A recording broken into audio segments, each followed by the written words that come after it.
성경을 보겠습니다.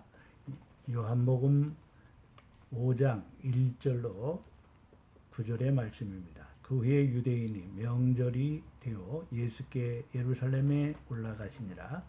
예루살렘에 있는 양문 곁에 시부리 말로 베데스다라 하는 못이 있는데 거기 행각 5이 있고 그 안에 많은 병자, 맹인, 다리 저는 사람, 혈기 마른 사람들이 누워 물의 움직임을 기다리니 이는 천사가 가끔 못에 내려와 물을 움직이게 하는데 움직인 후에 먼저 들어가는 자는 어떤 병에 걸렸든지 낫게 되밀어라.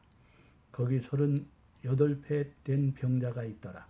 예수께서 그 누운 것을 보시고 병이 벌써 오래된 줄 아시고 이르시되 내가 낫고자 하느냐. 병자가 대답하되 주여 물이 움직일 때에 나를 못에 넣어주는 사람이 없어 내가 가는 동안에 다른 사람이 먼저 내려가나이다. 예수께서 이르시되 일어나 내 자리를 들고 걸어가라 하시니 그 사람이 곧 나서 자리를 들고 걸어가니라. 이날은 안식일이니. 아멘. 오늘 본문 말씀을 의지해서 베데스다의 은혜란 제목으로 말씀을 드리면서 성도 여러분과 함께 은혜를 나누고자 합니다. 베데스다라는 뜻은 은혜의 집이란 뜻입니다. 원래는 양의 문이었는데 베데스다라 은혜의 집이라고 했습니다. 왜냐하면 천사가 가끔 이 연못에 내려와 물이 움직일 때에 어떤 병이든지 병든 자가 왔든지 먼저 들어가는 자는 고침을 받는 은혜를 받기 때문에 은혜의 집이란 이름이 붙여진 것 같습니다. 첫째로 베데스다라는 이상한 연못이 있습니다. 요한복음 5장 2절로 4절에 예루살렘에 있는 양문 곁에 시브리 말로 베데스다라 하는 못이 있는데 거기 행각 5이 있고 그 안에 많은 병자, 맹인, 다리 저는 사람, 혈기 마른 사람들이 누워 물의 움직임을 기다리니 이는 천사가 가끔 못에 내려와 물을 움직이게 하는데 움직인 후에 먼저 들어가는 자는 어떤 병에 걸렸든지 낫게 되밀어라 했습니다. 베데스다 연못에 물이 있는데 가끔 가다가 천사가 내려올 때마다 그 물이 움직이는데 물이 움직일 때에 제일 먼저 들어가는 사람은 어떤 병이든지 깨끗하게 낫는 기적이 일어났습니다. 소경이 눈을 뜨어지고 병아리가 말하게 되고 귀가 열리고 귀신이 쫓겨나가고 문둥병자가 고침받고 각색 병든 자들이 어떤 병에 걸렸든지 이 베데스다 연못에만 들어가면 고침을 받았습니다. 두 번째로 베데스다에는 어떤 사람이 없었습니까? 요한복음 5장 6절로 7절에 예수께서 그 누운 것을 보시고 병이 벌써 오래인 줄 아시고 이르시되 내가 낫고자 하느냐. 병자가 대답하여 주여 물이 동할 때에 나를 못에 넣어줄 사람이 없어 내가 가는 동안에 다른 사람이 먼저 내려가나이다 했습니다. 베데스다에는 많은 환자들이 있었는데 꼭 있어야 할 사람이 없었습니다. 어떤 사람이 없었습니까? 물이 동할 때에 그 중풍병자를 못에 넣어줄 사람이 없었습니다. 이 38년 된 중풍병자는 꼼짝하지 못하는 그런 사람입니다. 이 사람을 이 베데스다의 못에 넣어줄 사람이 없었습니다. 베데스다에 환자가 많다는 것보다 좀 더 심각한 문제는 그 중풍병자들을 못에 넣어줄 사람이 없었다는 사실입니다. 이 환자가 집에서 여기까지 오는 것도 쉽지 않은 일이었습니다. 친구들 덕분에 들것에 실려 행각까지 왔을 것입니다. 문제는 이제부터입니다. 물이 동할 때에 가장 먼저 연못으로 뛰어들어가야 하는데 자신을 연못에 넣어줄 사람이 없었습니다. 이 상황을 우리 교회에 대비해보면 어떨까 생각합니다.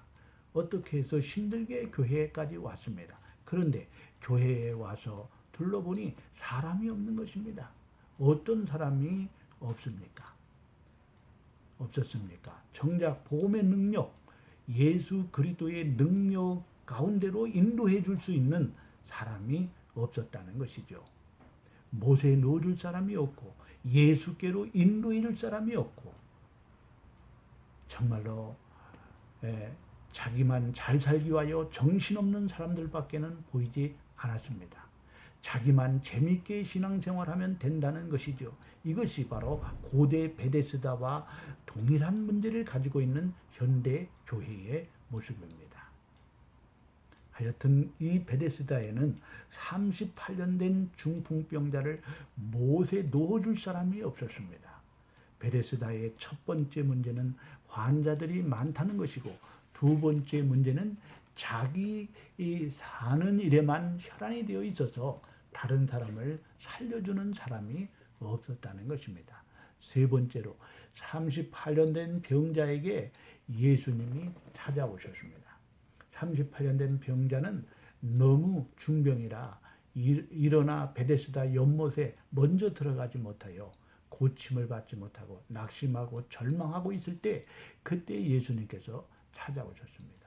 모든 이방 종교는 인간이 신을 찾아가는 종교이지만 기독교는 사람이 하나님을 찾아가는 것이 아니라 하나님이 사람에게 찾아오는 그런 종교입니다. 요한복음 5장 6절로 9절에 예수께서 그 누운 것을 보시고 병이 벌써 오랜 줄 아시고 이르시되 내가 낫고자 하느냐? 병자가 대답하되 주여 물이 움직일 때에 나를 못에 넣어줄 사람이 없어 내가 가는 동안에 다른 사람이 먼저 내려가나이다. 예수께서 이르시되 일어나 내 자리를 들고 걸어가라 하시니 그 사람이 곧 나아서 자리를 들고 걸어가니라. 이날은 안식일이니라 했습니다. 베데스다의 못은 바로 예수님을 가르쳐 주는 것입니다. 그런데 그 물질적인 장소적인 베데스다는 어디 가도 찾을 수가 없습니다. 그 베데스다 연못이 누군지 아십니까? 그 베데스다 연못이 누구를 가리키는 줄 아십니까? 바로 예수님을 가리키는 것입니다. 예수님이 바로 내가 베데스다라 말씀하는 것입니다. 요한복음 5장에서 예수가 베데스다라는 것을 말해주고 있습니다. 여러분 보세요. 요한복음은 예수님이 누구인 것을 보여주는 책입니다. 그래서 요한복음 1장에서는 예수님은 생명의 빛이다. 또 요한복음 2장에서는 예수님은 신랑이시다. 요한복음 3장에서는 예수님은 거듭나게 하시는 분이다. 의롭게 하시고 죄 없다 하시는 분이다. 4장에서는 예수님은 생명의 양식이다. 그리고 오늘 본문 5장에서는 예수님이 자신이 내가 베데스다 못이라 말씀하고 있는 것입니다. 네 번째, 물이 동할 때 어떤 병에 걸렸든지 낫게 됐습니다. 요한복음 5장 4절에 이는 천사가 가끔 못에 내려와 물을 움직이게 하는데 움직인 후에 먼저 들어가는 자는 어떤 병에 걸렸든지 낫게 되밀어라 했습니다. 물이 동해야 합니다. 물이 동한다는 것은 물이 움직일 때를 말하는 것입니다. 베데스다는 예수님을 말해주고 있습니다. 물이 동한다는 것은 예수님의 마음을 움직일 때를 말하는 것입니다. 우리가 주님의 마음을 어떻게 움직이게 할 수가 있겠습니까? 주님은 전인격적인 분이기 때문에 느헤미야 7장 5절에 내 마음이 내 하나님이 내 마음을 감동하사라고 말씀하고 있습니다. 우리 주님도 우리를 통해서 감동하시는 것입니다. 주님이 우리의 마음을 감동하시기도 하지만은 우리 사람의 마음을 감동하시기도 하지만은 또 주님은 우리를 통해서 감동을 받으시기도 하시는 분입니다. 사도행전 13장 21절에 보면 패하시고 다윗을 왕으로 세우시고 증언하여 이르되 내가 이새의 아들 다윗을 만나니 내 마음에 맞는 사람이라 내 뜻을 다 이루리라 하시더니 했습니다. 다윗은 하나님의 마음에 합한 자라고 하는데 그것이 바로 하나님의 마음을 움직이는 것입니다.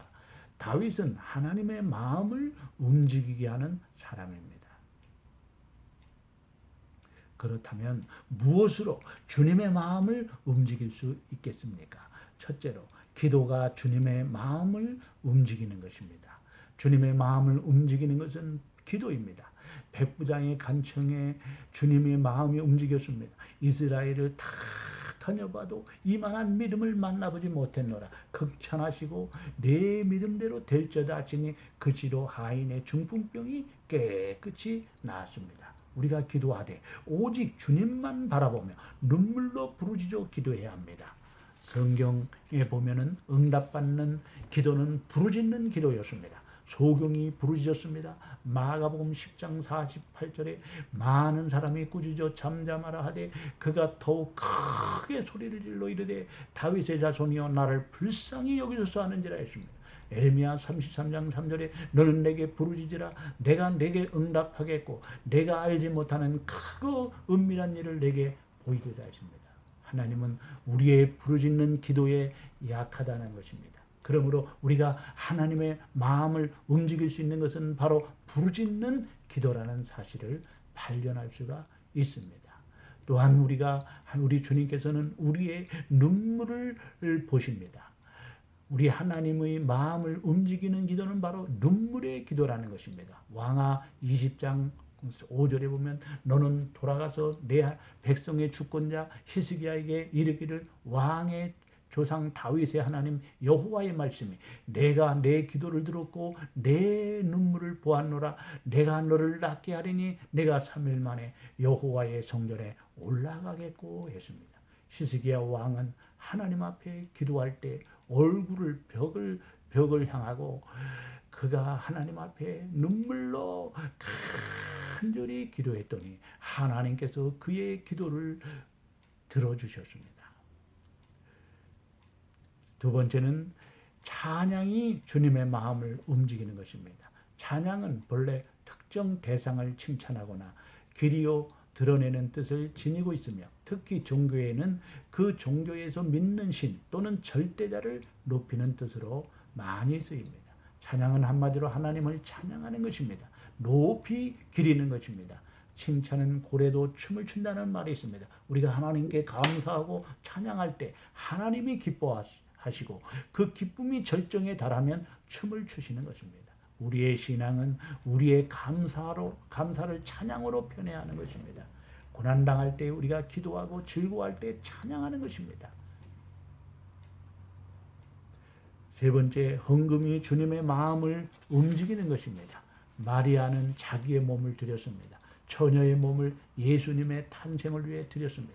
나귀 새끼 주인은 제자들이 곱비 메인 나귀 새끼를 풀어 끌고 갈 때 여보시오 왜 남의 나귀를 끌고 갑니까? 주가 쓰시겠다 하십니다. 그럼 얼른 가지고 가시라고 선뜻 기쁘게 내어드렸습니다. 다락방 주인은 예수님이 최후의 만찬을 위해 다락방을 선뜻 내어드릴 수가 있었습니다. 주님은 부자가 많은 중에 많은 것을 드린 것보다 가부에 두랬던 즉 전 재산을 드릴 때 기쁘게 받으시고 칭찬하셨습니다. 최선을 다하여 주님께 드리는 것이 주님의 마음을 움직이는 것입니다. 결론의 말씀을 드리겠습니다. 2020년 전에 예루살렘의 베데스다 연못은 이상한 연못입니다. 가끔 천사가 연못에 내려와 물이 움직일 때 어떤 병든 자든지 먼저 들어갔다 나오기만 하면 깨끗하게 낫는 은혜를 받았습니다. 그런데 아무리 기상천외한 일이 일어나도 이 베데스다 연못에 넣어줄 사람이 없어서 낙심하고 절망하고 있는 38년 된 병자에게 주님은 찾아오셔서 그를 고쳐주시면서 내가 바로 베데스다 연못이라고 말씀하십니다. 주님이 우리의 인생의 근본적인 문제를 해결해 주시는 분이라는 것입니다. 그 베데스다 연못이 누구를 가리키는 줄 아십니까? 바로 예수님 자신을 가리키는 것입니다. 예수님은 바로 내가 베데스다라 말씀하는 것입니다. 베데스다의 연못이 움직일 때 병든 자들이 고침받았듯이 우리 주님의 마음을 기도와 찬양과 순교적 헌금으로 움직임으로 은혜와 축복을 이루는 성도가 되시기를 주님의 이름으로 축원합니다. 기도하겠습니다. 주님께서 38년 된 병자와 같은 우리에게 찾아오셔서 은혜를 주시옵소서.